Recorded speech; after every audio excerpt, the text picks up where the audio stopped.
Fala pessoal, sejam bem-vindos a mais um episódio do podcast Extremos.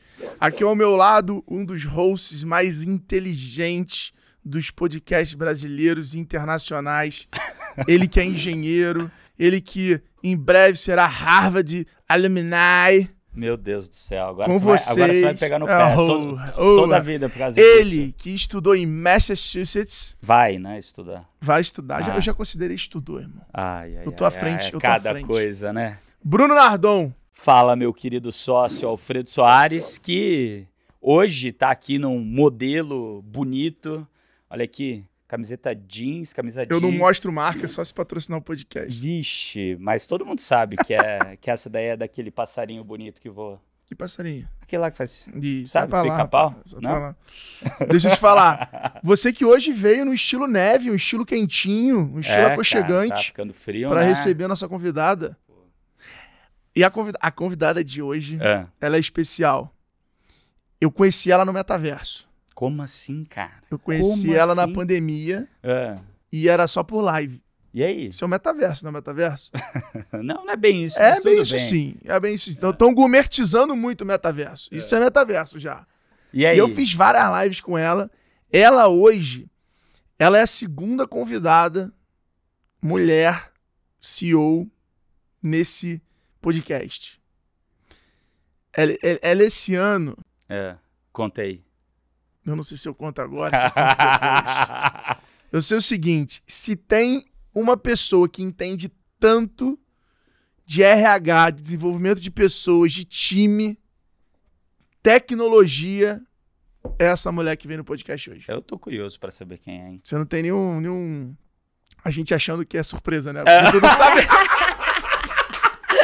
Como já se tá ele não soubesse, né? Quem é a pessoa. Não, mas já tá no nome legal, também, né? Parece, né? É legal. Quem é? Eu não sei. O melhor é que assim, já tá no nome do podcast quem é o convidado. Já tá na chamada quem é o convidado. É muito maneiro. É que a gente é novo nisso aqui, entendeu? Mas, porra, é muito divertido. Então, bom, você que tá aí, curte aqui esse podcast, deixe seus comentários. Compartilha com os amigos. Com todo mundo. Olha o Nardãozinho vindo aqui pro Momento Merchan. É isso aí. Excelente. Bom, sem mais delongas e suspense, recebemos ela. Mônica, a fundadora da Solids ou da Solids? Solids. Solids, garoto, boa. E eu tenho uma pergunta para começar. Calma. Solids, que é uma das principais softwares de gestão de pessoas do Brasil e América Latina, não é isso, Mônica? Exatamente. E eu ouvi dizer que não é pouca coisa não, tá? Não vem achando que é um softwarezinho, não vem não. É do mundo, vai ser, do mundo. E eu ouvi dizer que levantou a maior rodada da história de uma HR Tech no Brasil. É isso? 520 ou 530? 530, na 530 milhões de reais. É dinheiro, hein, meu amigo? E ela não deixou em dólar. Ela trouxe para real. Fez bem. Olha que maravilhoso. Tá certa ela, né? O dólar tava caindo ali. Acertou. Mais uma pergunta antes da gente começar essa história. Como você tinha conhecido meu querido sócio aqui no metaverso. Adorei essa definição de metaverso. Você achou agora que conhecer ele visualmente que ele é maior, menor, mais alto, mais baixo do que você imaginava? Porque assim, né? Você conhece a pessoa só por câmera, você tem uma visão dela, que ela, a pessoa é baixinha ou autona, né? Daí na hora que você vê na realidade, era o que você imaginava ou não? Não, eu já imaginava um cara grandão, assim, é isso mesmo. Mais fofinho, né? Muito bem. Aqui é ogro. O Nardon na rede social, ele bota aquele efeito de cabelo. Falando nisso, vocês sabem que tem um episódio que o Nardon tá com o cabelo nevado, né? Ele pintou o cabelo de branco. Fiquem ligados aí no YouTube que vocês vão ver. Eu e ele. Mônica, primeiro, obrigado. A gente sabe que você tá numa das semanas mais movimentadas do seu segmento, né? Tá acontecendo o Conar, que é o grande evento aí que reúne pessoas, profissionais, solução, todo mundo olhando para essa área da empresa. Mas eu acho que assim, é uma coisa que as pessoas, eu acho que não tem o protagonismo que deveria ter. Eu acho que a área de recursos humanos, a área de pessoas, ela não tem o protagonismo no negócio que deveria ter. E eu queria que você, melhor do que a gente, explicasse um pouquinho o que a Solids faz e como é que ela ajuda essas empresas a terem uma área de pessoas com maior protagonismo. Porra, mas eu falei agora bonito, hein? Só errou o nome. Solids. Solids. Solids. Solids. Gravem, esse é um corte. O Bruno Nardon também erra. Temos agora uma prova que o Bruno Nardon, apesar de engenheiro, Massachusetts e alumni Harvard, também erra. Solid. Não é? É bom, é porque fala, entendeu? Pra ficar na cabeça das pessoas. Você tem que respeitar. Eu sou embaixador da empresa, você acha que eu vou falar o nome errado? Lógico que não. Respeita, pô. Tá vendo? Gente, mas olha só, é uma coisa engraçada, porque, primeiro, o Brasil é um país de pequeno e médio. Né? E a gente trabalha na pequena e média. Empresa. Então, a gente tem, exatamente, a gente tem uma solução completa de RH, que é para pegar toda a jornada de gestão de pessoas, desde o início, quando a pessoa ainda é um candidato, até o último dia dela na empresa.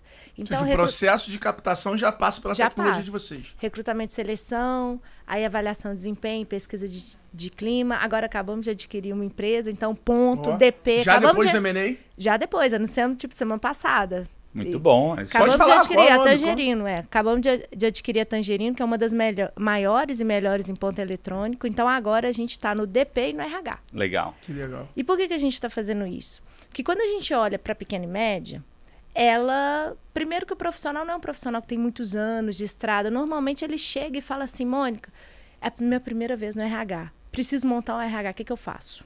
Né? Então, é um ambiente onde tem a maturidade ainda é muito baixa. E, normalmente, esse RH não faz só RH, ele faz DP. Por isso que a gente está colocando a solução completa para ficar tudo em casa. Então, agora, esse profissional, ele chega e ele começa já a sua rotina de departamento pessoal, ele começa a sua rotina de RH conosco, e a gente está a jornada inteirinha. E por que a gente faz isso? Porque as pequenas e médias empresas nesse Brasil, elas deixam muito dinheiro na mesa por causa disso que você falou, Alberto. As pessoas, elas não têm noção, nas empresas, elas não entendem o quanto de dinheiro se perde com uma gestão de pessoas errada.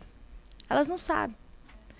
Então, a gente já conversou várias vezes, o Alfredo já falou questão de gestão de RH, de gestão de pessoas, mas o empreendedor, ele acha que ele tem que preocupar com fluxo de caixa, e lógico que tem, com marketing ele tem, vendas ele tem, mas ele não tem noção do tanto de dinheiro que ele perde com rotatividade. Eu ia te falar isso, tem algum indicador que você fale assim, cara, quando a empresa tem 3 funcionários, está na hora de contratar um sistema ou está na hora de contratar alguém focado para tocar a área de pessoas. Eu lembro que eu tinha quase 30 pessoas, era a minha administrativa que olhava para pessoas, e aí com mais ou menos em torno de 25 ali, 30 pessoas, eu coloquei uma pessoa de gente, né? Uma pessoa que até um dos caras lá que hoje está junto com você, o David, que foi o cara que, eu ouvi ele falando numa palestra sobre a Simpla, fiquei impressionado como ele estava reformulando.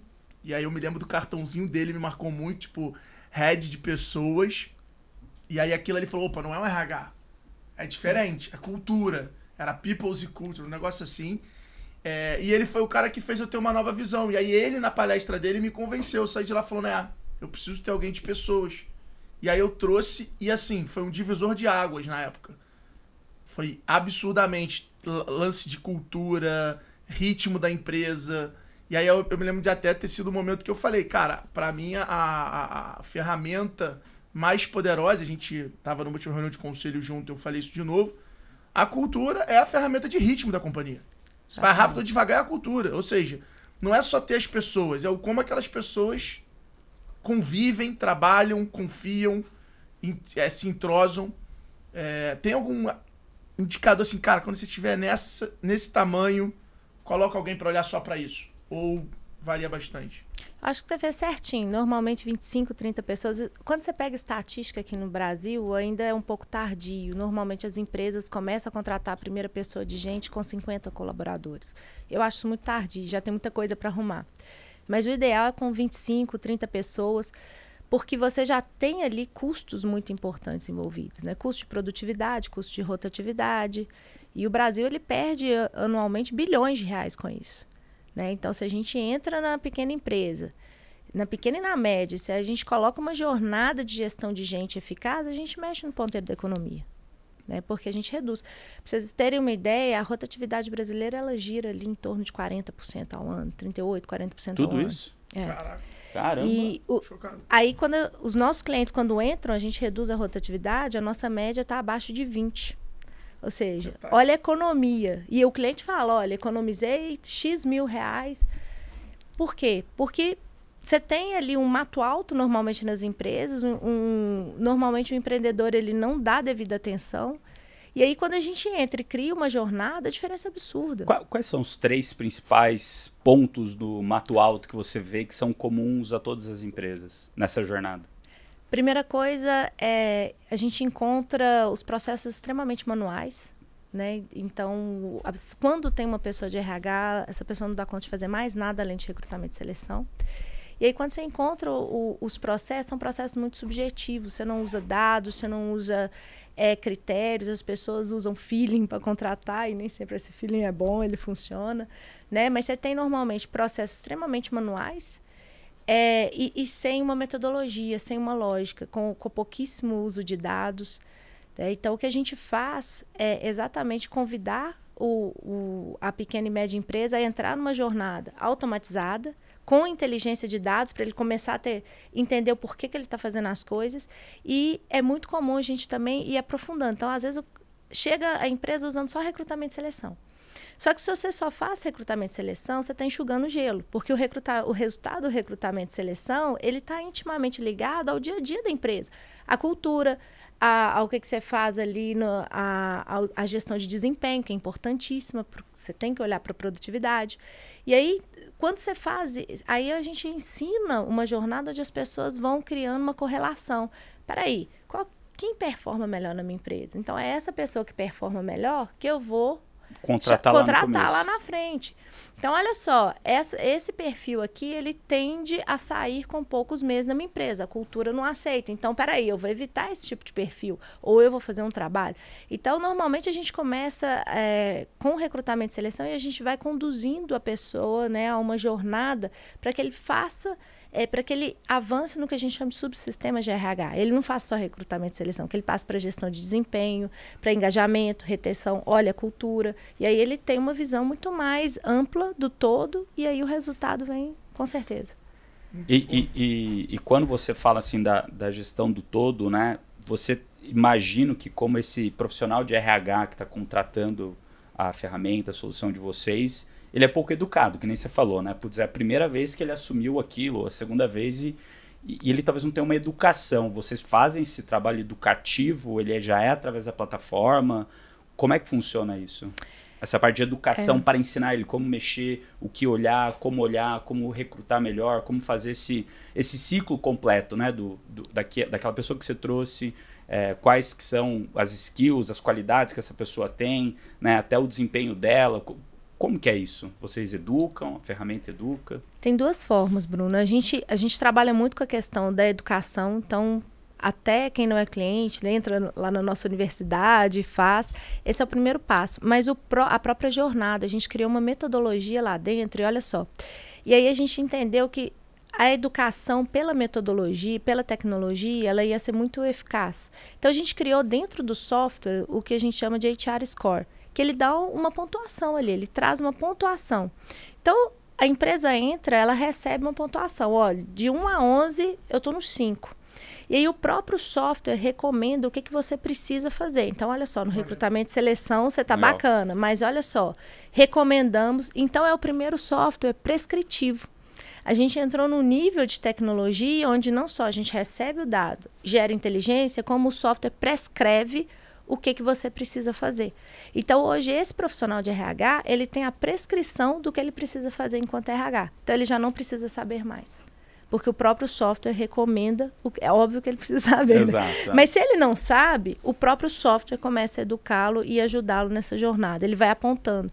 Porque você tem ali uma inteligência artificial que está rodando, que está entendendo quais são os pontos de sucesso, o que precisa fazer para a empresa dar resultado, e ele aponta, ele começa a identificar, olha, nesse ponto aqui você não está usando tanto, recomendamos que você faça uma avaliação de desempenho, que você faça uma pesquisa de clima, porque essa foi a forma que a gente encontrou também de acelerar a jornada de maturidade do RH da pequena e média empresa. Você vê como o grande erro que o brasileiro comete, o empreendedor brasileiro comete nessa área? Na área de gestão de pessoas, ignorar a gestão de pessoas. Não tem. Não, e não tem. E quando tem, é assim, eu vou contratar uma menina de psicologia, né? E temos muitas meninas maravilhosas de psicologia, mas isso não necessariamente é gestão de pessoas. Isso não necessariamente é o que precisa ser feito, né? Você tem ainda muitas pessoas, mas é aquela visão equivocada. Normalmente o empreendedor, quando ele contrata, ele nem sabe quem ele tem que contratar. E normalmente ele tem uma noção minimamente avançada de vendas, de marketing, mas gestão de pessoas é um dos maiores gaps de educação de empreendedores. E aí vocês estão trabalhando muito bem nisso, né? Porque é fundamental isso. Porque normalmente o empreendedor não sabe o que ele precisa fazer em relação à gestão de pessoas. Ou ele tem uma visão muito assim, é cantar parabéns, é mandar embora, é só demitir, só contratar, e vai muito além disso. A gente passa muito por uma questão de fazer uma educação financeira, linkar finanças com gestão de pessoas, isso é fundamental.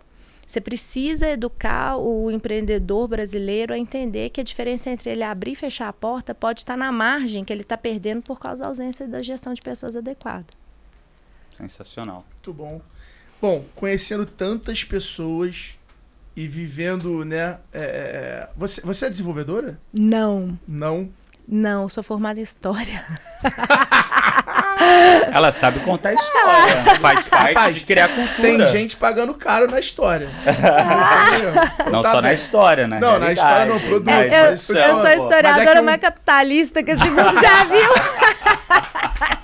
Sou ovelha negra da Faficha, faculdade. Maravilhoso, maravilhoso. Mas bom, sua vida é analisar pessoas que trabalham com pessoas. Então, assim, histórias não devem faltar, né? Eu queria te perguntar assim, qual hoje foi a notícia do mundo que mais mexeu com a Mônica? Qual notícia que aconteceu no mundo que mais mexeu com você? Notícia. Hoje? Hoje em dia. Não, na tua vida. Qual foi a notícia que você viu na TV, que você falou assim, tipo, te deu arrepio, te deu um calafrio, assim? Eu não sei se tem uma, mas essas últimas notícias, assim, não só da guerra da Ucrânia, assim, a guerra da Ucrânia, ela não é exatamente uma novidade, não pegou a gente exatamente de surpresa. Quando você acompanha, você sabe. Mas quando você vem o mundo... Né? Sabe toda a história.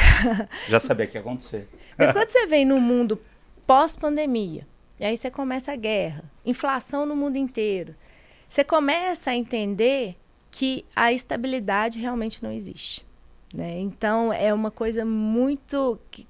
E a gente vivia, historicamente falando, em tempos de paz, tempos de...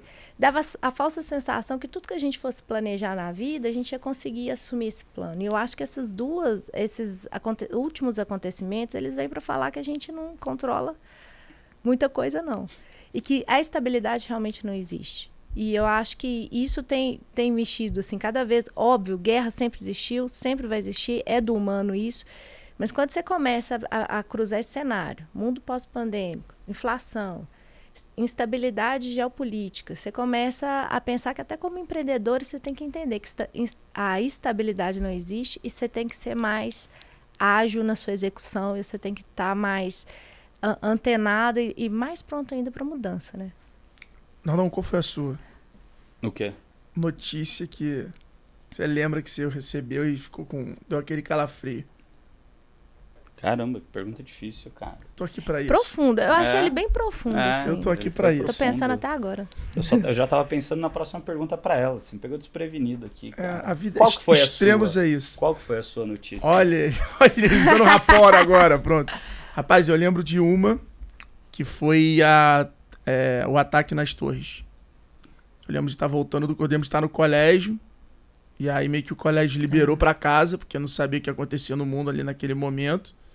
E aí eu tava em casa vendo aquilo assim, eu olhava aquilo e não conseguia, te falava, que loucura, parece videogame essa porra.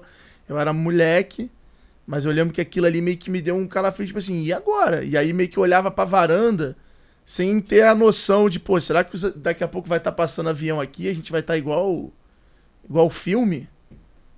Será que vai chegar aqui, né? Será que daqui a pouco, pô, eu tô vendo o prédio aqui da frente explodindo e caindo de troços, igual os filmes que Que naquela época ali eu tava exatamente naquela fase moleque, começando a ver esses tipos de filme e entender Independence Day, pô.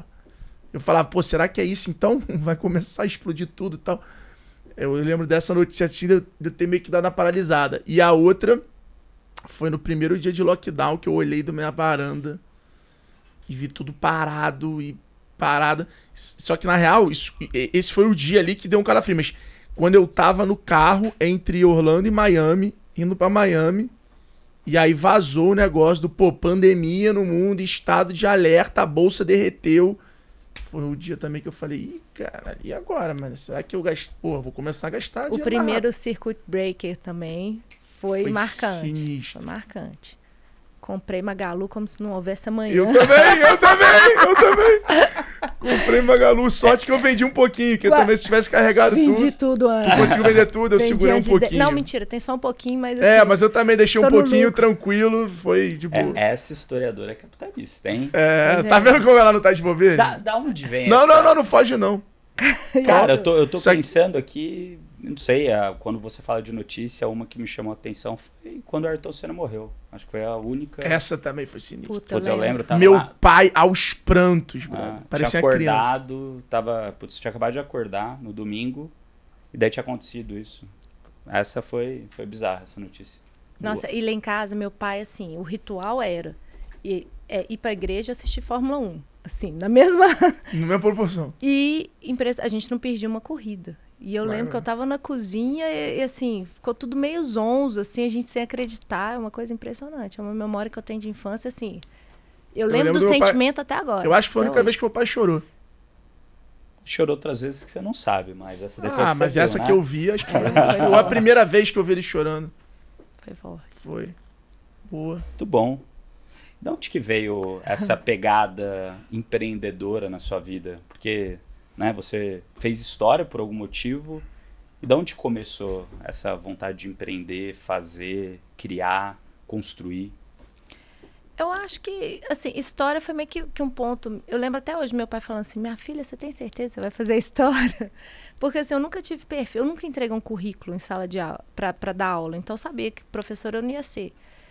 Eu comecei a enxergar a oportunidade e aí, para mim foi meio que natural, né? Meu sócio, o Ale também, meu marido, ele era estatístico, ele tinha um e-commerce, aí eu vi aquilo ali, E aí a gente começou a trabalhar, mas eu acho que basicamente enxergando a oportunidade. Vocês montaram a Solid, então depois de estar junto. Depois. E a nossa segunda empresa já junto. Mas na faculdade eu já vi que história não ia funcionar, porque eu ia no museu fazer estágio, eu falava assim, não, peraí, nós temos que automatizar isso aqui. Bom, imagina, na época não tinha isso, mas eu falei, eu acho que todo mundo devia poder visitar o Louvre. Por que a gente não cria transmissão? Então, assim, intuitivamente, eu já falava de tecnologia para quem não queria nem saber de tecnologia. E eu sempre enxergava oportunidade. Então, eu mudava muito as coisas. Foi um inferno na faculdade, porque... Pessoal, eu tinha que dar aula, né? Aquela parte obrigatória, eu abolia a prova, eu inventava coisas. Então, assim, eu não obedecia de jeito nenhum, não seguia a regra. Então, assim, eu acho que eu tinha que empreender mesmo, porque senão ia dar muito trabalho para os outros na vida. E qual foi a primeira empresa que vocês fizeram? Foi uma empresa de tecnologia também para agronegócio. A gente fazia controle de gestão de rebanho. Legal. Loucura. E vendeu? Vender, mas assim, esse não deu muito dinheiro, não. A gente passou de pai para filho para ex-colaboradores que quiseram tocar um negócio, porque a gente queria focar na Solids. Então foi meio que teve uma interseção ali das duas. A Solids começou como um spin-off. E assim. Vocês começaram quando? Então, a gente tem um problema de identidade. Porque a Solids, ela começa em 2010 entregando só mapeamento comportamental, mas em 2015 a gente começa a empresa do zero, entregando um software de RH. Então, ela tem 2 aniversários. Legal. Né? Como ela existe hoje, ela começou em 2015, mas a gente já atendia o mercado de RH entregando mapeamento comportamental. Que funcionou depois de canal, você só fez opção na carteira que vocês já tinham construído ali. Não, ajudou demais, mas na época foi legal porque SaaS estava começando a nascer no Brasil. Então, a RH não comprava SaaS de jeito nenhum. Em 2015, uma baita de uma crise, a gente ligava assim pro RH, falava, eu queria falar com fulano foi demitido. E quem tá no lugar dele? Não, ninguém. Eu falei, puta, acabou meu mercado. Mas a gente desenhou um plano arriscado, falando, nós vamos triplicar, nós vamos ser SaaS, nós vamos criar um produto de RH completo. RH não queria comprar software em 2015, não. Muito mais um software completo. Né? Então, basicamente, a gente foi educando e criando o mercado que não existia. E até hoje. Hoje, meu maior concorrente é o Excel. Né? Até hoje, a maioria das empresas ainda não usam. Agora, com dinheiro, compra aquelas empresas que vendem planilha. Vai pegar lead infinito. Os caras não têm múltiplo. Boa ideia. Uma boa ideia. Vou anotar isso. Mentoria do Alfredo. Pô, mas não é? Tem umas empresas aí, cara, eu lembro da época daquela Luz, os caras vendiam quase 1 milhão de planilha. Pô, ela pega a empresa dessa e vai... Pra RH. Puf, na fonte. Mas na época, aluno nosso lá que vende planilha de número. Me passa contato. Vou te conectar. Mas na época, assim, a gente falou, vamos ser SaaS, vamos entregar uma tecnologia para RH para pequenas e médias, e todo mundo está doido, vai vender para empresa grande, que é, né, só empresa grande que compra. No meio de uma crise, a gente saiu ignorando tudo e a gente foi seguindo o plano. Cara, eu tenho uma acho que é uma tese, mas posso considerar loucura, porque não é tanto tese assim. Se você consegue fazer uma solução para a empresa média, a pequena quer e a grande compra. Cara, pra grande eu acho que muda um pouco, né? Eu acho que muda. Não, acho que muda um pouco. Tudo bem, eu posso... É porque assim, quando a pequena compra. Porque você foca na média, né? Porque a complexidade da média, ela sonha com o negócio melhor do mundo e ela não tem pessoa para tocar o negócio melhor do mundo. Então você tem que encontrar uma simplicidade de uso e você consegue fazer uma marca, um posicionamento que ela pague. Então acho que por isso que eu tô falando, quando você acerta de conseguir fazer uma solução que a média empresa usa, cara, a chance da grande querer buscar pela simplicidade é alta e a pequena aspiracionalmente vai querer usar sempre o próximo passo, porque o problema do pequeno é esse, né? Ele quer o próximo, ele não quer começar com o mais simples. Eu concordo no pequeno. Eu acho que o grande ele tem um nível de maturidade já muito maior, com todos os RPs integrados, já deve ter até solução. Então, mas muito mais mas difícil aí ele vem no nosso caso, trocar, né? Mas aí ele vem com essa demanda, entendeu? E aí você que foi acontecer com a Vetex, e aí você vai meio que cada vez mais lapidando esse negócio. Só que é isso, quando você pluga em um RP, 5, 7 grandes usam. Então o teu crescimento, a tua expansão no cliente Enterprise, ela na verdade são 3, 4 integrações estratégicas que te permitem, tipo, pluguei aqui pro fulano, cara, aí você vai olhar outras 5, 10 indústrias que têm as mesmas integrações e agora é só bater na porta. Isso que eu falei, é uma loucura, mas é uma hipótese. É igual o lance do Facebook, quando quer lançar as coisas agora, que antigamente lançava em pequeno, país pequeno, e agora quando ele quer lançar, ele lança na Índia, no Brasil, que são mercados grandes, porque, cara, se funcionou ali, vai no Brasil é lançar no Sul. Se você lança um negócio no Sul... Curitiba. E isso é uma loucura, sabe? Porque a gente sempre mirou na pequena e média. E as grandes vêm. Aí. Por que elas vêm? Porque elas querem, principalmente a parte... Porque qual que é o diferencial? Como a gente nasceu de perfil comportamental, a gente mapeia soft skills o tempo todo. Então, o que a gente fez? A gente embarcou na tecnologia essa questão não só das competências técnicas, mas também das comportamentais. E isso não tem no mercado. E a gente coloca People Analytics muito evoluído de uma maneira simples e muito funcional. Então, eu tenho informações sobre o comportamento das pessoas nas empresas e eu coloco isso no software. Fulano performa melhor assim, assim, assim. Ele é recomendado para tal áreas. Desenvolva ele dessa forma. E a grande não tem isso. Não tem. Então, a grande vem e ela pede para que nós... ela demanda. Esse módulo. Esse módulo. Mas aí a gente entrega um pedaço. Porque, primeiro, por uma questão de foco. O nosso foco está nas pequenas e médias. Então, não posso aumentar a complexidade do software. Então, eu tenho ali a parte comportamental que eu entrego para a grande, e a grande super gosta, super atende. E o pequeno, quando ele quer comprar, ele quer ver quem grande está usando, não quem pequeno, né? Então, eu tenho boas marcas. É aspiracional, né? Só que a gente toma cuidado do software ser simples, porque o software tem que ser simples, né? E na nossa decisão estratégica, a gente quer cada vez mais descer, não subir. A gente quer descer, a gente gosta do trabalho difícil. Enxugar gelo, né? Eu ia fazer uma pergunta técnica aqui de como é o churn do pequeno, mas eu não vou fazer essa pergunta. Vamos Pode fazer. Não, cara, aqui vai muito no técnico. Vai no técnico. Aqui é extremo, irmão. É técnico, piada. Como que é o churn desse pequeno? Pois é, olha que legal. Historicamente, no mercado de SaaS, churn de pequeno e médio é muito mais alto. Né? Então, a gente tem uma referência... Agora, para você ter uma ideia, a gente tem referência de SaaS nos Estados Unidos de um churn no nosso segmento na casa de 4%. O nosso tá em 1%. Caramba. 1% Ou seja, a gente conseguiu inverter a lógica. Porque se a gente criou uma jornada bacana, a gente criou uma ferramenta que cabe, né? Ela está dentro da realidade do pequeno e do médio. E as pessoas ficam. Eu acho também que posicionamento. Acho que vocês se posicionaram, vocês criaram o próprio mercado. Então a Solids hoje, ela meio que... quem é o concorrente? Você pergunta para as pessoas e como embaixador, várias pessoas eu indiquei assim em reunião na mão e a pessoa fala, cara, eu nem sei quem é concorrente. Excel. Então é uma parada que, tipo assim, você conseguiu criar o seu próprio mercado. E eu acho que isso, obviamente, você está sabendo extrair valor e aí com esse foco, né? Que essa... Eu acho que nesse momento, e eu falo isso pela desafio que eu tenho lá de integrada, cara, a única coisa que vai fazer você manter focado num negócio de tanta capilaridade, que tem opcionalidade infinita, né? É a paixão pelo cliente. Exato. É você se apaixonar pelo cliente. Quando tu se apaixona pelo cara, o mundo do cara passa a se tornar um pouco o teu mundo e aí você quer construir algo muito melhor para aquilo ali. E não fica tentando pegar a oportunidade de tudo que é lugar. E, Alfredo, a gente teve que passar por uma prova de fogo. Porque lá em 2015, a gente começando do zero, aí a gente batia na porta de investidor e contava nossa história. Todo investidor falava assim, não, vocês estão errados. Até 15 não tinha investidor. Até 19 não tinha. A gente foi bootstrapping. Por quê? Vou contar por quê. Essa história eu quero ouvir. Porque a gente criou um plano ali de 5 anos, de 2015, começava em 2016 e até 2021, onde a gente triplicaria e iria dobrando 3 anos seguintes.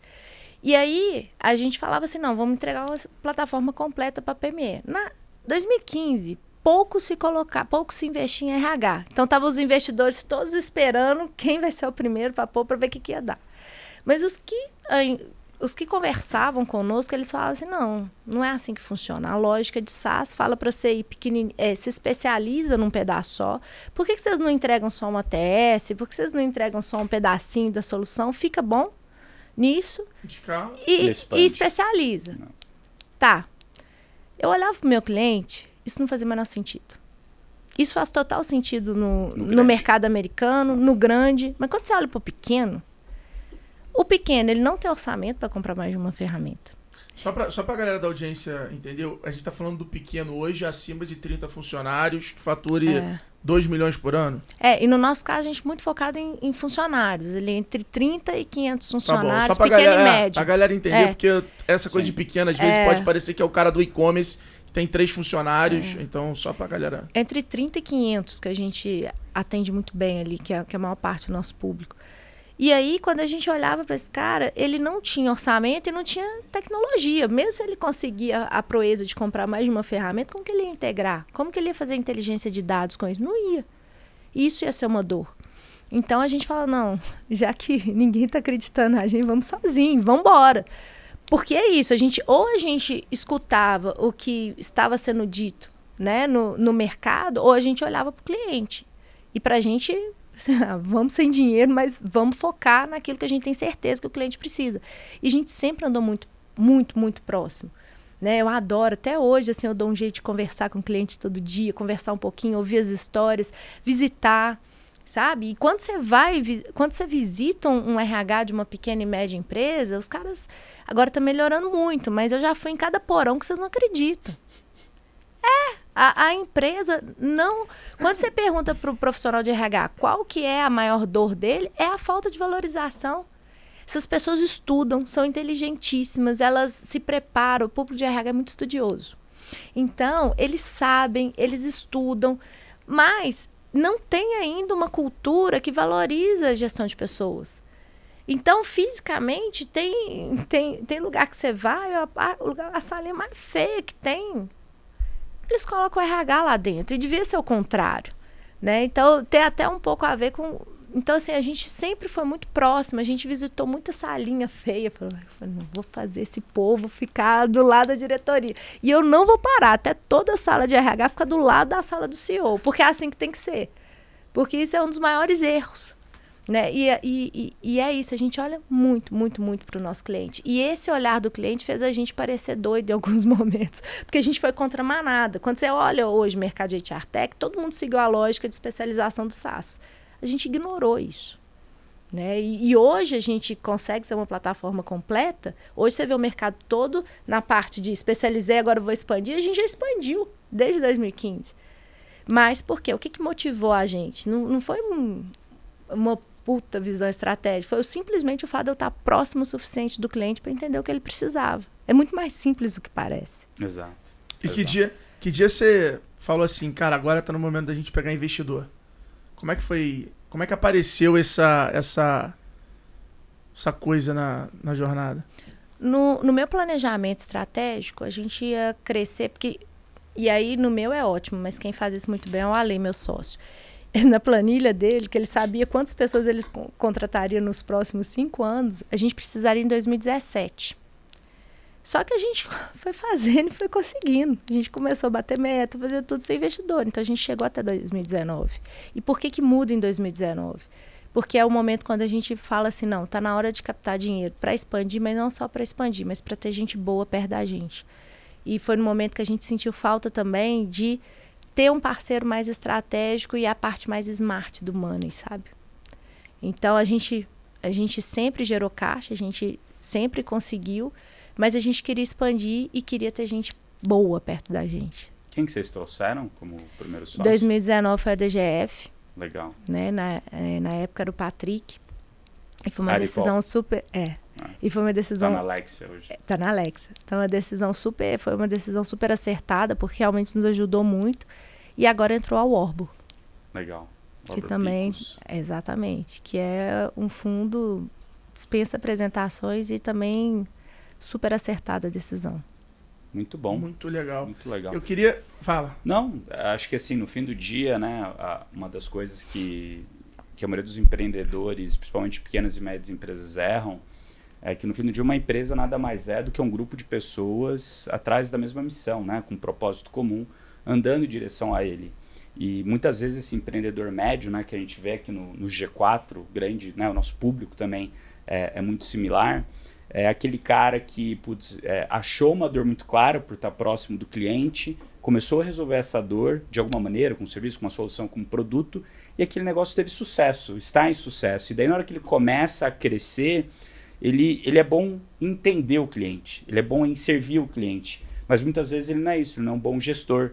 E ele acaba, né, crescendo com débito de crescimento, de não ter o time certo, não se cercar de gente boa, muitas vezes também porque ele nem sabe o que ele não sabe, né? Exatamente. Ele acha que ele só tem que ir fazendo, e daí ele pega o primo, pega o tio, né? Vai pegando as pessoas ali em volta dele. Ele contrata quem ele não pode demitir. Exato. Isso é um problema. E daí ele vai fazendo, e muitas vezes... Excelente colocação. A gente acaba vendo que os que mais se destacam são aqueles que se ligam nisso, né? Que ele falou, pô, tava jogando aqui na 4ª divisão, comecei a ganhar campeonato, agora eu passei para a 3ª divisão, pô, preciso me especializar um pouco mais, preciso mudar os jogadores, pô, tem aquele cara que eu gosto bastante no time, mas talvez ele vai ter que ficar no banco, talvez ele vai ter que virar um massagista, pô, agora eu talvez vou ter que virar o técnico, não vou ter que estar no banco, né? E essas etapas de você passar de divisão também requerem de você como empreendedor, empresário, que você se desconstrua para se construir de novo, né? E muitas vezes essas empresas que chegaram nos 30 colaboradores já são essas empresas que estão nessa 3ª indo para a 2ª divisão. E muitas vezes elas acabam estando exatamente nesse ponto que você falou, né? Preciso de gente, preciso modificar isso. Então, sensacional Bruno, a solução. Esse momento, e aí é muito legal o trabalho que vocês fazem, porque assim, é o que você falou. A CEO que eu sou hoje absolutamente não serve para daqui 6 meses, para daqui 1 ano. Se eu não me virar, vai complicar. E você tem que diariamente fazer esse trabalho, que é um trabalho emocional mesmo, de entender, olha, você vai trabalhar se tudo der certo, você vai trabalhar na sua eterna zona de incompetência. Porque você vai levar a empresa para um nível, você vai chegar lá, é tudo diferente, é outro bicho que você vai ter que gerir e você não tem todas as respostas. E aí eu vejo muito empreendedor sofrendo nesse momento porque é a questão do controle. Porque a verdade é, quanto mais inteligente você é, mais você mais você contrata gente para se sentir o mais burro da mesa. Né? Você contrata gente melhor do que você, mas isso é muito difícil para muita gente, porque tem a ver com aquela sensação de que você está perdendo o controle. Isso normalmente não é uma atitude do dono, mas sim do líder do negócio. O dono, ele quer manter o poder. É isso. Agora, o cara que ele coloca o negócio acima dele e ele é uma ferramenta do negócio, aí eu acho que o cara tem essa visão. Aí o cara acha que vai atrás disso sem medo, porque ele sabe que, na verdade, o negócio está ali para trabalhar para ele. Exatamente. Então é não ele trabalhar para o negócio. Então é uma relação diferente. Então ele não protege o cargo dele. É uma coisa diferente. Que quando você vai para multinacional, acaba sendo muito o papel do cara que é executivo de multinacional. O cara vai criando um time excelente, mas que no final todo mundo defende ele. Ele não vai criando o cara que vai substituir ele. E que é o que a gente prega muito, né? O papel do CEO é arrumar... É se tornar dispensável. É se tornar dispensável. É arrumar a pessoa que vai exatamente ter capacidade de ser melhor que ele. E não ter as respostas para todas as perguntas. É ter as perguntas certas para as pessoas certas, né? Acho que esse é o papel, no fim do dia, do líder. E o líder que se escala faz isso, né? Eu não sei de tudo, mas eu consigo pegar uma pessoa aqui que é muito boa em algo, outra pessoa que é muito boa em algo. Eu só vou fazer as perguntas. Por causa disso, só vou usar o raciocínio lógico da sua melhor maneira. E né? ter a disciplina de ter uma mentalidade de acionista também. Porque às vezes o empreendedor está ali tanto tempo na operação, ele esquece que ele é um acionista. E que às vezes, como acionista, ele vai ter que abrir mão, inclusive, do desempenho dele enquanto executivo. Né? É uma realidade que às vezes acontece. Né? Então, eu procuro desenvolver muito a minha mentalidade de acionista. Porque a mentalidade acionista, ela está ali superior até... Porque se eu fico com a mentalidade só da empreendedora que trouxe do zero, eu posso me tornar um gargalo na operação. Mas se eu tenho a mentalidade de acionista, cada vez mais o meu desempenho ele é questionável e estabilidade não vai existir para ninguém, nem para mim. Perfeito. E como que vocês se dividem hoje, né, no dia a dia lá da... Eu queria até, juntando com a tua pergunta, você falou de tomar cuidado para não contratar pessoas que são... Que você não pode demitir. Você não pode demitir. Cara, você é co-founder junto com seu marido. Como é que demite? Como é que faz isso? Deixa ele ficar só de acionista. Alfredo, deixa eu te contar um negócio que eu não sei se o pessoal vai me ver com bons olhos depois, não, mas eu vou contar. Eu já demiti minha mãe. Eu já tive que demitir minha mãe. Esse é o corte. Esse é o corte que vai viralizar. Eu demiti minha mãe. Maravilhoso. Claro que assim, foi um momento super curto. Trouxe minha mãe para fazer uma experiência, mas assim, rapidinho eu vi, opa, isso vai comprometer a operação. Né? Eu brinco que eu já demiti minha mãe, mas assim, foi verdade. Mas assim, é uma coisa que normalmente as pessoas não fazem. Assim, tudo bem, você pode contratar o parente que você quiser, mas você tem que poder demitir essa pessoa. Você não pode ficar preso, você não contrata quem você não pode demitir. Né? Então as pessoas falam, mãe, você tem problema em trabalhar com gente da família? Eu, nenhum. Eu posso contratar o Papa, não tem problema com isso. Mas a regra é clara. Quem eu contrato eu posso demitir. Então, e isso é muito... a gente tem que tomar cuidado, especialmente no início do negócio, porque a gente contrata muita gente próxima, é o amigo, é o padrinho, é gente que está em volta e gente que às vezes o custo de um rompimento é muito mais alto do que o custo da empresa. Você sacrifica parte da sua vida pessoal, da sua vida social. Então, tem que avaliar muito bem esse custo. No meu caso, que é eu e meu marido como sócio, a gente trabalha muito bem. A gente tem regras muito claras. Né? Que na hora que se alguém desandar, é cabeça de acionista. É um negócio que prevalece. Então, a gente tem mecanismos e combinados que, se algum dia a coisa sair do lugar, sair do eixo, a gente vai dar um passo para trás, se colocar como acionista e tomar a melhor decisão do negócio. E não tem muita variação sobre esse tema, não.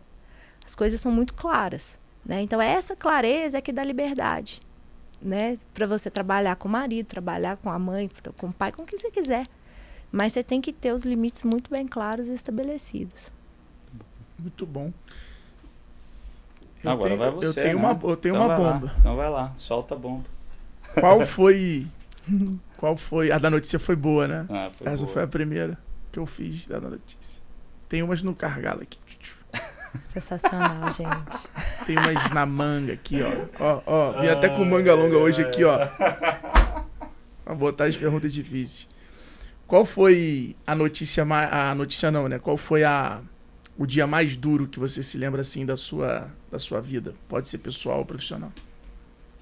Eu não sei exatamente que dia que foi esse dia, não. Eu não lembro, não. Mas teve uma fase da Solids que eu fiz tudo errado. E que a gente praticamente quebrou. Eu só não quebrei porque eu não sabia o que você faz quando você quer. Você vai pro cartório, você não sabia. Então, como eu não sabia, eu não quebrei. Mas, teoricamente... E era um dia que, na época, a gente tinha o quê? Uns 25 funcionários. Eu tive que reduzir o time de 25 para 8. Eu acho que eu estava grávida na época. E o negócio dando todo errado. E eu não sabia, assim... Não sabia o que eu tinha que fazer. E aí eu parava o carro um quarteirão antes da Solids. Eu ficava numa casa ali em BH, na região da Pampulha. Eu parava o carro, chorava. Aí depois passava maquiagem no rosto, assim, entrava e falava assim, vambora, gente, vai dar tudo certo. Puro fingimento, gente. Eu não tinha a menor noção de que ia dar certo. Mas eu fiz isso durante muitos meses mesmo. Eu chorava, pedia a Deus, o que eu faço? Porque eu não sei o que fazer. Não tinha saída. Eu fiquei 6 meses sem colocar um centavo no bolso, com um filho pequeno, grávida, construindo, na época eu estava construindo. Então, pessoalmente, foi uma fase muito difícil. Tendo que demitir gente de 25 foi para 8 pessoas. Né? Então, foi uma fase difícil. Mas me marcou porque todos os dias eu chorava, passava maquiagem, chegava e ia motivar meu time. Ou seja, o meu time não podia sofrer as oscilações e as inseguranças que eu estava passando internamente. E eu acredito muito nisso. Que o líder... Você está no barco, o barco está afundando, alguém tem que ter segurança e firmeza até o final. E é o líder que faz isso. Né? Então, foi uma fase que a gente reergueu, que deu tudo certo, graças a Deus deu tudo certo. Mas nos dias mais difíceis, eu tenho essa lembrança, assim, de eu no carro, chorando, mas não me preparando para estar bem para o time de alguma forma, sabe? Isso eu nunca vou esquecer. E qual foi o dia que isso mudou? Você falou, agora deu certo, ou começou a melhorar? Dessa mesma fase, qual foi o dia da virada, assim, que você realmente não precisou parar o carro? Você lembra? O que eu lembro, assim, o que fica... porque as pessoas ficam muito falando de motivação para empreender e tudo, e eu não ligo muito para isso, não. Porque eu não tinha motivação nenhuma. Aliás, eu tinha todos os motivos para parar. Falei, não, agora eu vou ter filho, eu tenho criança pequena, eu tenho... e nisso, Ale, meu sócio, é burnout. Você é do time que não parou para ter filho, né? Não. Você continuou normal, tipo, rede de apoio e foi. Sei lá o que eu fiz, não deu certo. Até hoje eu não sei o que eu fiz. Planejei nada. A Mônica, ela é das minhas. Até hoje eu não entendo. Mas assim, o que eu lembro é que, com ou sem motivação, eu levantava todos os dias e ia trabalhar. A motivação era completamente indiferente. E eu não estava nem aí para os meus sentimentos, eu não estava nem aí para os meus problemas que eu estava sentindo. Eu foquei no compromisso que eu tinha de todos os dias levantar e fazer meu negócio dar certo. E eu fui fazendo isso diariamente. Até que um dia isso foi ficando mais fácil. Então, assim, eu lembro das vezes que eu tive que mandar todo mundo embora, eu lembro dos fornecedores que eu tive que negociar, e eu simplesmente levantava e trabalhava. Eu levantava, acordava e eu lembrava do que eu sentia. Eu não sentia nada que me movia, eu não sentia nada que me dava esperança. Mas ia. Uma palavra para esse sentimento da época, uma. Eu acho que obstinação. Eu fui obstinada. E nessa época, para quem você mais ligava para contar sobre isso que estava vivendo? Para ninguém. Eu orava muito, mas eu não conversava com ninguém. Meu marido era meu sócio, eu estava com burnout. O Ale. É o Ale. Vou falar com meus pais, vou preocupar à toa. E na época, eu não tinha muito conexão com outros empreendedores. E aqui no Brasil também não tem muito essa cultura, quando isso né? Foi alguma coisa ali em 2013, 14. Tanto que a Solids, eu comecei ela do zero depois, né? 2015. Mas sozinha. E você acha que foi uma questão de mercado, de momento? Foi um erro estratégico? Não, eu errei. Mercado sempre foi ruim. Brasil, gente. A responsabilidade foi minha. Eu tomei uma decisão estratégica errada. O que eu fiz? Contar o erro, porque é bom para os outros aprenderem. A gente sempre seguia... e tem essa história, eu errei contrariando meu sócio. O Ale falou que eu estava errada. Ele sabia que ia dar errado. E aí entra também o erro quando a gente erra enquanto sócio, né? Eu fui muito arrogante e prepotente na época. Eu vou contar a história. A gente já sabia que a gente tinha que fazer uma plataforma completa. Foi a minha primeira tentativa de fazer uma plataforma completa. Só que o Ale, a gente sempre desenvolveu assim. A gente desenvolvia um software pequenininho, barato e expandindo ele aos poucos. Né? E em termos de desenvolvimento, a gente sempre foi muito simples para desenvolver. A gente nunca criou complexidade. E nessa época eu falei, não, o que a gente precisa é de uma estrutura robusta. Fui lá, contratei gente que era da TOTUS, não sei o que, achava que estava arrasando com isso. Não, agora vai dar certo. O que aconteceu? Mudei o plano de desenvolvimento, criei uma estrutura, um roadmap muito robusto de desenvolvimento, o dinheiro acabou no meio do caminho. Quando o dinheiro acabou, não tinha nem software e nem dinheiro. Né? Então foi um erro, assim, e erro exclusivamente meu. O Ale falou assim, não, isso vai dar errado. Ele também não é de produto. Aí é que tá, ele era. Ou seja, ele é programador, eu passei por cima. Por isso que eu coloco a conta 100% em mim. E aí, qual que é o grande aprendizado disso? E o pessoal que está me ouvindo, não façam o que eu fiz. Não sejam arrogantes. Porque da dupla, eu sempre fui a mais agressiva. Então, eu queria ganhar o mundo, queria ganhar o mercado. Pé no freio, acelerador. Não tinha freio. Então, eu queria ir. Então, eu queria fazer muito rápido. E o Ale sempre foi a pessoa racional, sensata, né? Então, ele fazia a conta, ele fazia a projeção, ele entendia a matemática da coisa, e ele falava assim, esse é o caminho mais perigoso. E eu ignorei. Não, tem que ser assim, vambora, acelerar. E eu errei. E como que isso te ajuda hoje nas decisões que você toma? Me ajuda primeiro para dar valor naquilo que me falta. Né? A verdade é que a gente fala muito de diversidade, de complementariedade, mas o ser humano gosta daquilo que ele tem, gente. Eu achava que certo era o que eu tinha, que o meu perfil era o perfil certo. E meu sócio estava ali, era pé de breque, me atrapalhando, me impedindo de fazer meus sonhos. Quando eu errei, e aí eu vi o fruto do meu erro, eu falei, gente, eu aprendi a dar valor naquilo que eu não tenho. Então, eu não tenho as skills que o Ale tem. E hoje eu valorizo isso tanto.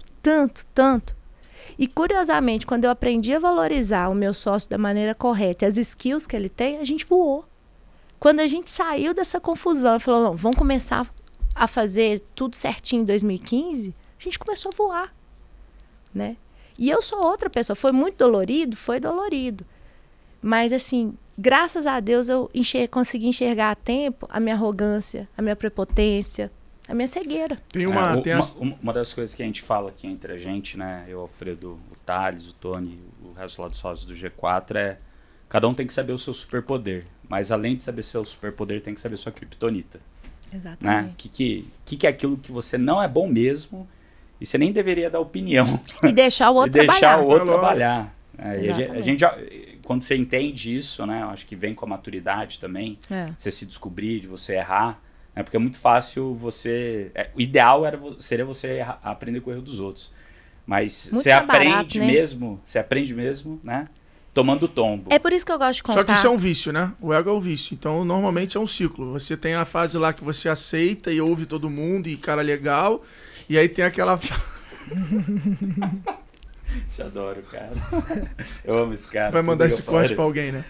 E aí você tem aquela fase lá que, porra, você é o certo, você que sabe, você que vai. E aí é meio que um ciclo que você tem que sempre estar aprendendo com o teu e administrando. E uma coisa que eu aprendi até ao longo dessa minha jornada, até com vários sócios de negócios diferentes. Ele nunca volta igual. Teu ego sempre volta pior. Pior em que sentido? Ele sempre volta maior. Ele sempre volta persuadindo mais, ele sempre volta te convencendo. E aí, quando você vê, muitas vezes falta muito humildade intelectual nisso.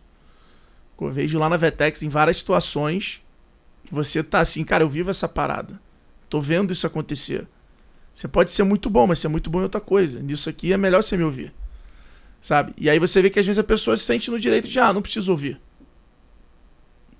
Então, eu particularmente vejo muito isso normal e vejo comigo também. De vira e mexe tem alguns assuntos que quando você vê, você voltou ao momento, então você vive numa senoide louca administrando o teu ego. É porque, no fundo, gestão de pessoas, a gente olha pro outro, né? Mas a gente que empreende, a gestão de pessoas começa com a nossa própria gestão. E é a mais difícil. É a mais difícil. E a gente acha que... A gente tem um monstro dentro da gente. A gente acha que ele não morre, ele está controlado. Então, todos os dias, assim... Quando a gente vai tomar decisões estratégicas, eu falo, olha... Hoje eu falo assim, Ale... E legal que agora tem o David também. A gente brinca assim, que eu sou ataque, a Alessandra é defesa e tem o David no meio campo. Que é um dos caras mais brilhantes com pessoas que o mercado brasileiro tem. E hoje é nosso VP de estratégia. Legal. Então fica lá. Então o time monta assim. E eu falo, olha, na hora que a decisão é importante, eu chamo o pessoal, gente, olha, minha visão é essa, mas se vocês não forem, ok, tudo bem. Ou a gente vai junto ou a gente não vai.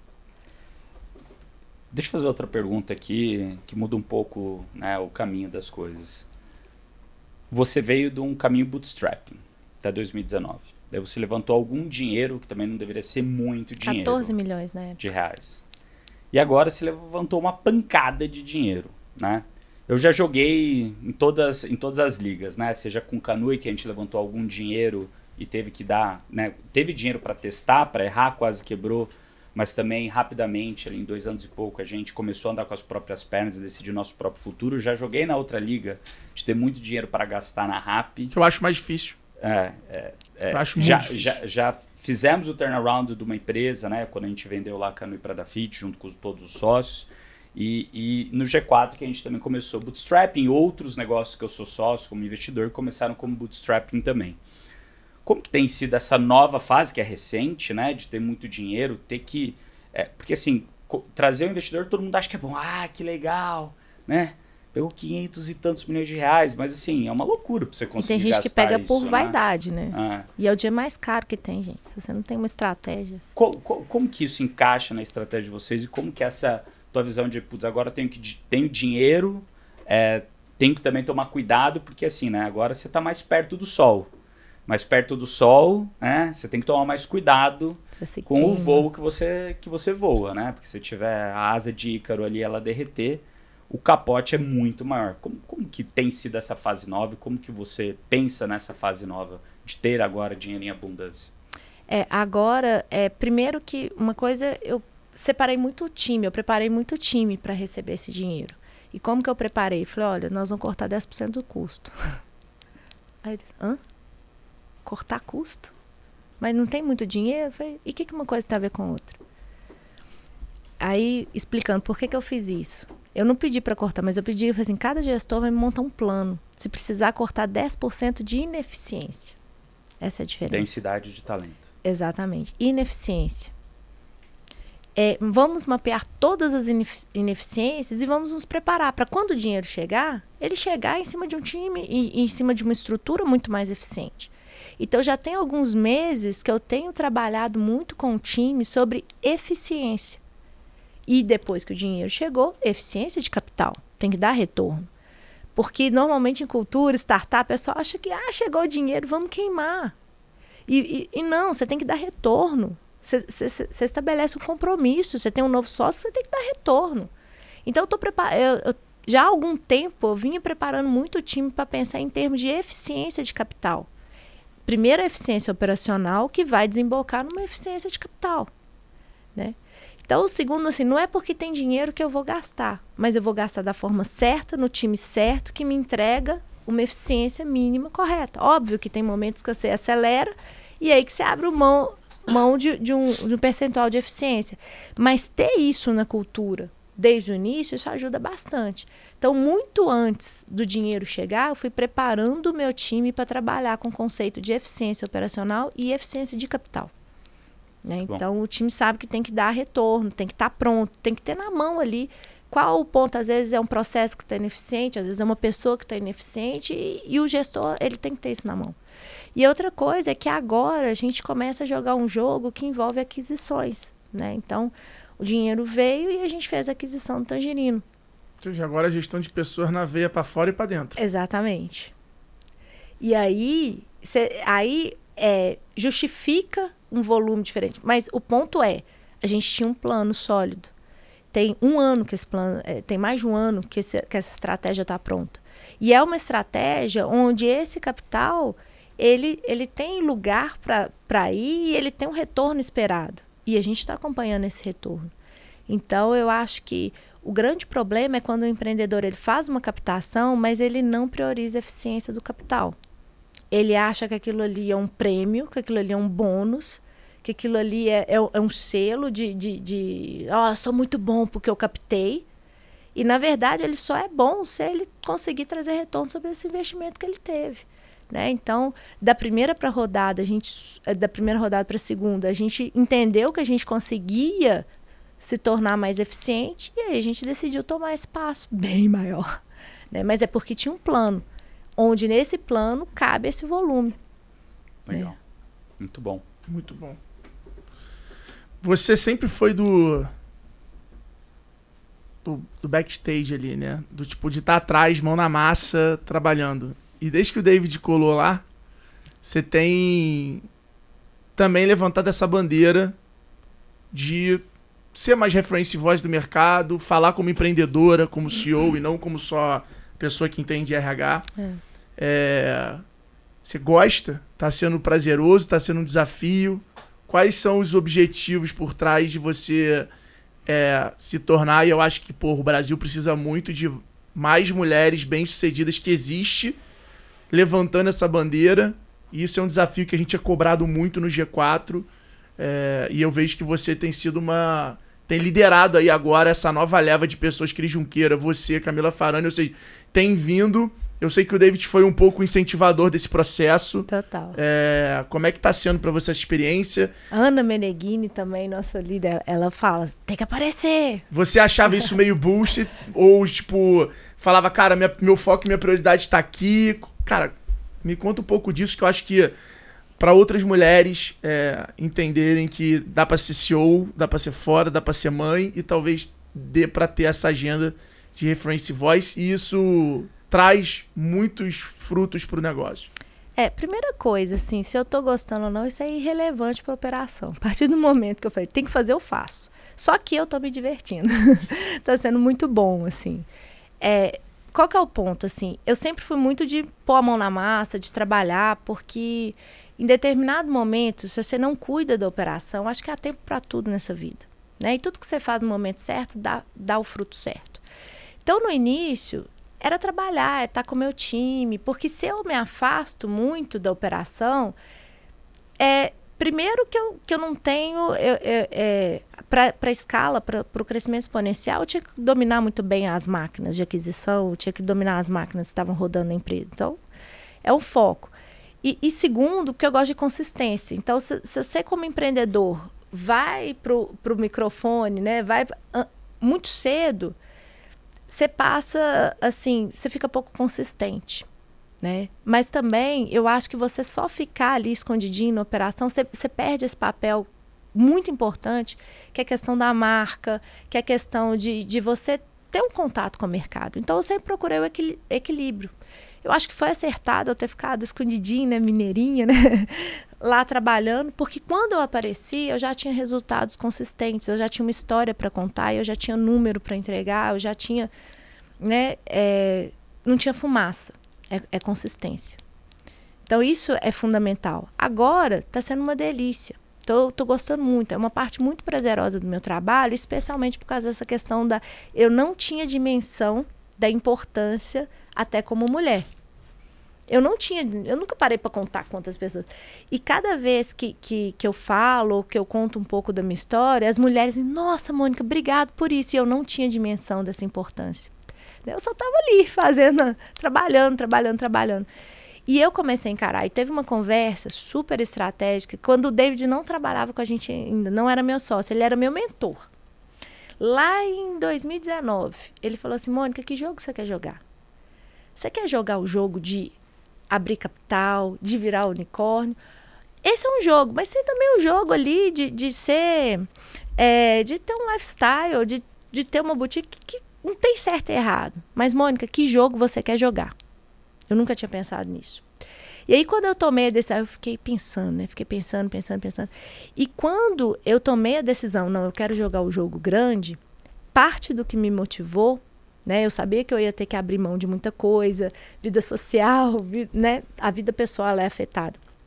Mas parte da decisão, né? Parte do que me levou a tomar a decisão de jogar o jogo grande foi exatamente essa questão. Pensei assim, quantas mulheres fizeram isso? Então, eu vou lá fazer.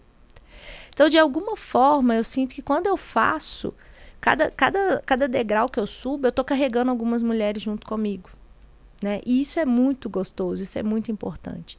Então, às vezes, mesmo que eu goste, né? Ainda, eu sou mais discreta, eu gosto de ficar mais quietinha, me dá uma satisfação muito grande cumprir esse papel. Que eu não tinha dimensão da importância e não tinha dimensão do vácuo que tinha, né? Eu nunca tinha parado para pensar, né? E para mim está sendo... de verdade, uma honra muito grande.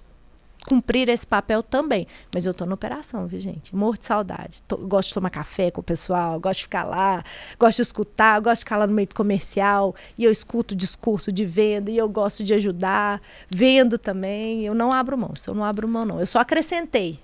Como que vocês dividem internamente esse lance de quem olha de hoje até os próximos 18 meses na execução, entrega do resultado, entrega do plano, e quem olha dos 18 meses para frente de uma forma um pouco mais estratégica para a empresa? Você que ainda cuida das duas partes, ou vocês conseguiram de alguma maneira se dividir entre os sócios para alguém olhar ali mais o dia a dia, garantir que o plano de curto prazo está sendo batido e alguém olhando mais para o futuro, ainda mais agora com essa visão de M&A, adquirir empresas, fazer essa integração entre as empresas, né? Garantir também que existe essa cultura, existe essa integração. Como vocês têm se dividido hoje? E a integração está sendo uma coisa muito legal. Mas depois eu vou falar. Hoje, cada vez mais, eu e o Ale, né, e o David nos apoia muito, a gente tem pensado nos próximos anos, né? Então, cada vez mais, 60%, 70%, acho que uns 80% do nosso tempo hoje, ele está nos próximos meses. Ele está em construindo aquilo que não existe. Contudo, a gente gasta bastante tempo com as lideranças que estão ali garantindo hoje. Então, a ideia é capacitar, empoderar, deixar a liderança cada vez mais fazer o seu trabalho da melhor forma possível, né? E aí eu me esforço muito para ser uma líder que deixa o povo trabalhar, né? Às vezes a Ana tá ali, ela fica louca comigo. Eu falei, não, Ana, eu não tô deixando você trabalhar, né? Tô falhando a missão, peraí. Mas o meu trabalho é deixar a Ana trabalhar, deixar a liderança trabalhar. E eles garantem o hoje. Enquanto isso, eu tô construindo, pavimentando a estrada do amanhã, né? Porque a cabeça da gente meio que funciona. Às vezes não adianta ficar muito só no hoje. Às vezes eu falo umas coisas assim que vai funcionar daqui 12, 24 meses, né? Então, se eu falo isso muito dentro da operação, acaba bagunçando. Então, e como que você segura essa ansiedade? Eu acho que... Não seguro, não. O pessoal tem que conviver com isso, mas é criar uma estrutura, né? Então, por exemplo, hoje a gente tem um plano muito bem definido, a gente tem rotina... Por exemplo, eu tenho rotinas diárias com o David, que é o VP de estratégia. Então, todo dia a gente conversa sobre o amanhã.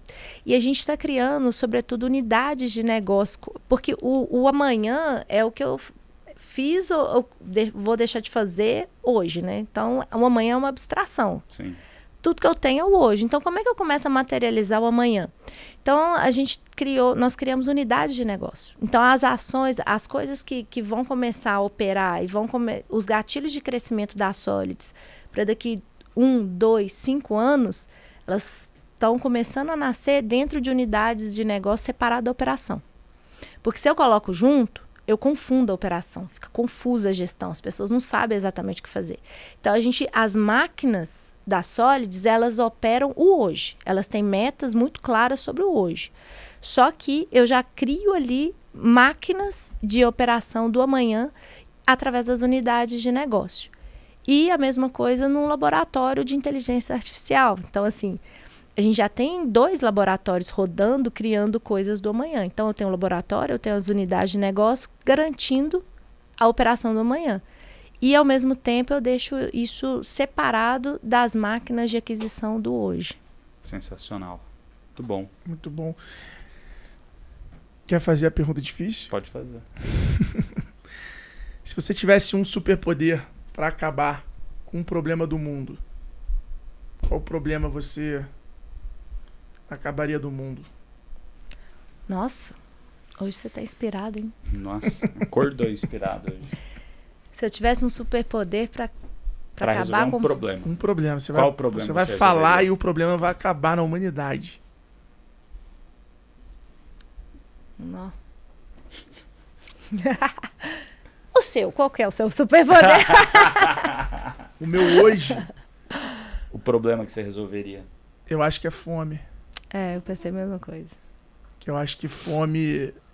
e o Rony, acho que foi um cara que realocou o grau do problema da fome. Porque o problema da fome, a pessoa com fome, a pessoa não aprende. Por fome, a pessoa vai comer lixo e vai ficar mais doente. Então, aumenta a doença. Se a pessoa... Então, acho que eu escolhi. Então, Cara, tá. Já que vai lá. Não, vai lá. Já que você acabou com a fome, então deixa eu ir pertinho, porque eu pensei numa pegada parecida, que é a questão... Juntos somos o Capitão Planeta, então. Eu iria na empregabilidade, porque uma das coisas, e como eu estou muito perto disso, existe uma multidão de pessoas que são invisíveis no mercado, né? E uma coisa está muito próxima da outra, né? Existem... Uma vez eu fiz uma viagem para a África que, assim, mudou a minha visão de mundo, assim, quando você encontra realidades que são muito diferentes, aí você entende, né, que o modo de produção dos países, o modo de produção de alguns lugares, eles determinam o nível mínimo de dignidade ou não da pessoa. E aí a fome está ali. Então, eu acho que eu atacaria a questão da não empregabilidade, porque, especialmente, você tem ali É louco, porque a gente fala de atração de talentos, está difícil conseguir gente para contratar, tudo. É uma bolha que eu vivo, mas existem milhões de pessoas no nosso país que não são empregáveis. Essa é a verdade. Né? E isso é um problema, isso me incomoda muito, porque é uma coisa que está batendo na minha porta. São os candidatos... Primeiro, o candidato nem chega, porque ele não consegue fazer uma aplicação online. E quando ele chega, ele não tem a menor chance. Né? E isso desencadeia uma relação de pobreza e não prosperidade muito, muito séria. Então, acho que eu iria ali. E a gente já trabalha isso. A gente tem um Solids Transforma, que é o nosso braço social. E a gente ataca exatamente a questão da empregabilidade. A gente pega aquela população que está mais invisível, vulnerável socialmente, e a gente ajuda a questão da empregabilidade temos que dela. fazer alguma coisa com o G4, né? Nosso BREG aí Nosso sonho grande é fazer isso, gerar 1 milhão de empregos Podemos até fazer 2030, junto. Através dos nossos alunos. Vamos fazer. E uma das frentes é atacar essa parte, né? Mas eu acho que junto com isso, cara, tem uma coisa que eu fiquei pensando, né? Quando você fala da fome, empregabilidade, tudo também tem a ver com o egoísmo do ser humano, né? Que é o que move o ser humano para frente, né? Tipo, é o meu egoísmo, é o teu egoísmo, é o teu egoísmo que faz a gente andar para frente, né? A gente avançar como humanidade. É o padeiro querer ganhar dinheiro que faz o pão, né? Tá quentinho lá em casa, né? Ou comprar o pão. Então, eu acho que o egoísmo ele tem um poder muito grande, mas ao mesmo tempo o egoísmo per se, o egoísmo com poder, eu acho que é algo que atrapalha, né? Porque quando você olha, por exemplo, a classe política, e não só no Brasil, na maioria dos países, né? Eles têm tanto dinheiro que eles tiram da gente mesmo, né? Através das nossas empresas, através do imposto que a gente paga, que eles deveriam utilizar aquilo para o bem, né? De melhorar o país, seja com iniciativas de educação de base, que ajudariam essas pessoas a deixarem de ser invisíveis e poderem, né, entrar no emprego um pouco, né, melhor, talvez, conseguir, né, entrar no emprego. Mas não, eles usam aquilo pro próprio egoísmo delas, para elas se manterem no poder com o nosso próprio dinheiro, para continuar tirando dinheiro nosso. Então, assim, no fim do dia, eu não sei, eu fiquei pensando sobre isso, né, conforme os podcasts foram falando, e no fim do dia, para você acabar com a fome, vem com a visão das pessoas também conseguirem serem egoístas, mas um egoísmo menos pelo poder. Então, o egoísmo de, querer que mais gente tenha condições. E daí eu não sei como que você acaba com isso, né? Então... É porque você tá indo na natureza humana, né? É muito mais louco isso, né? Quando você para pra pensar assim. Eu adoro esses minutos de silêncio, assim, esses bugs que o nosso podcast causa nas pessoas. Mas e você tocou num ponto, assim, todo mundo tem isso dentro de si. Então, a gente acha que muitas vezes, assim, a gente vê no outro, mas a verdade somos humanos, e a nossa humanidade não é perfeita. Né? Então, dentro da gente, a gente tem mecanismos. O que a gente vê nos outros é uma coisa que a gente está... É o reflexo do que a gente não está bem resolvido. Quando você critica alguém, é porque talvez você... Você está se vendo. Você está se vendo ali. Você critica, mas ele assim, mas será que você não queria que fosse? Você não critica alguém, talvez, que você não gostaria de ser, ou alguém que você não admira de alguma maneira, mas o seu mecanismo de defesa é a crítica, né? Agora, indo pro melhor momento, qual foi o dia, assim, melhor dia da tua vida até hoje? Melhor dia? Pessoal, nascimento dos filhos, né? É super clichê, mas não tem jeito. Você tem? Eu tenho um casal. Eu tenho uma filha de 14 e um de 9 anos. Legal. Acho que o nascimento deles, não. Aí não... Não tem como. Não Tira tem o nascimento. Tira o nascimento deles. Puxa, melhor dia. Foi o dia que ela viu o Ale. Na faculdade.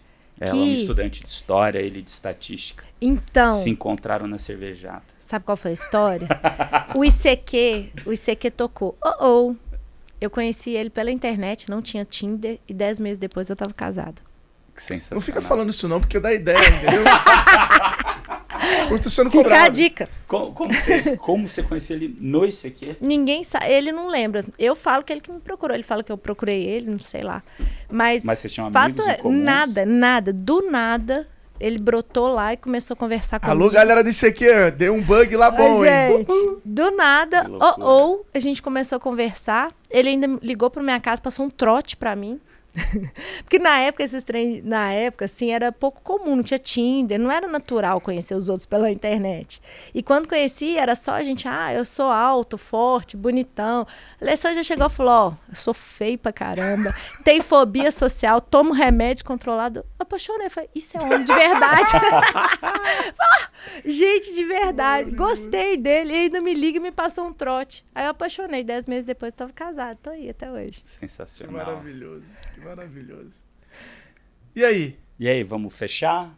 Você tem alguma mensagem final, algo que você queira falar aqui de últimas palavras pra turma que tá ouvindo a gente? Gente, adorei o papo, a gente conversou tanta coisa, né? 1h30, foi? Muito bom. Foi 1h30 quase. Foi. Mas retomando a questão da gestão de pessoas, eu acho que vocês falam com um público muito importante, o que vocês fazem é muito impactante. Porque eu acho assim, a gente precisa educar todo um grupo de empreendedores, a gente precisa educar o universo de empresas, são milhões e milhões de empresários. E a gente precisa fazer com que essas pessoas entendam que quando você olha para a gestão de pessoas, você vai mudar, você vai mexer no ponteiro financeiro da sua empresa. E se você pensa, gente, cada 10 empregos gerados no Brasil, quase 8 vêm de pequenas e médias empresas. Se a gente entra nas empresas e começa a trabalhar com gestão de pessoas, a gente começa a mexer no ponteiro da produtividade, a gente mexe no ponteiro do país. A gente mexe na produtividade do país. Né? A gente fica muito mais competitivo. Então, se eu puder deixar uma frase, foquem em vocês precisam ser bons gestores de pessoas. Porque todo empreendedor é um gestor de pessoas. Ou ele é bom ou ele é ruim, mas ele é. Né? Então, que as pessoas tenham essa consciência e que busquem nos cursos, né, do G4, através da tecnologia, com a Solids, mas que cada empreendedor, cada líder desse país tem essa consciência da gestão, da importância do impacto da gestão de pessoas. É isso aí, o melhor programa social é gerar trabalho. Exatamente, e gerar riqueza através das empresas. É isso aí. Quem quiser te encontrar nas redes sociais, qual é o teu Instagram? Mônica Hauck. Mônica Hauck. Nossa, o Hauck aí... H-A-U-C-K. Obrigado. LinkedIn também. Você é mais ativo no LinkedIn ou no Instagram? No LinkedIn. Porque o RH tá lá, né? Não, mas eu tô melhorando. A Ana tá me obrigando e eu tô ficando boa nisso. Boa. Tô ficando boa. Bruno eu aprendo com... eu fico vendo lá, o Frei, ó, que legal, esse cara é bom. Ele é bom mesmo, ele é bom. Eu também aprendo com ele todo dia. Bruno Nardon. @Bruno Nardon. Conteúdos diários de empreendedorismo, carro, lifestyle e família, é isso? É isso aí, mais família hoje do que carro. E em breve, como botar o cabelo de cor branca, nevada. É isso aí. Mônica, muito obrigado. Foi sensacional o papo hoje. Parabéns pelo que você está construindo com todo o seu time. Espero que possamos juntos, né, melhorar ainda mais o Brasil através da geração de trabalho. É isso aí. Vambora. Obrigada, gente. Adorei a conversa. Galera, é o seguinte, então não esqueça de deixar seus comentários aqui embaixo, dizer quais convidados vocês querem que a gente chame aqui, o que você achou, qual foi o principal insight que você ouviu nesse podcast. E compartilhar também, deixar o teu like aqui no vídeo, compartilhar para os seus amigos nos grupos de WhatsApp, no teu Instagram, marca a gente lá para a gente poder comentar. Tamo junto, até o próximo episódio e fica aí com vocês mais um episódio do Extremos. Abraço. Tchau, tchau.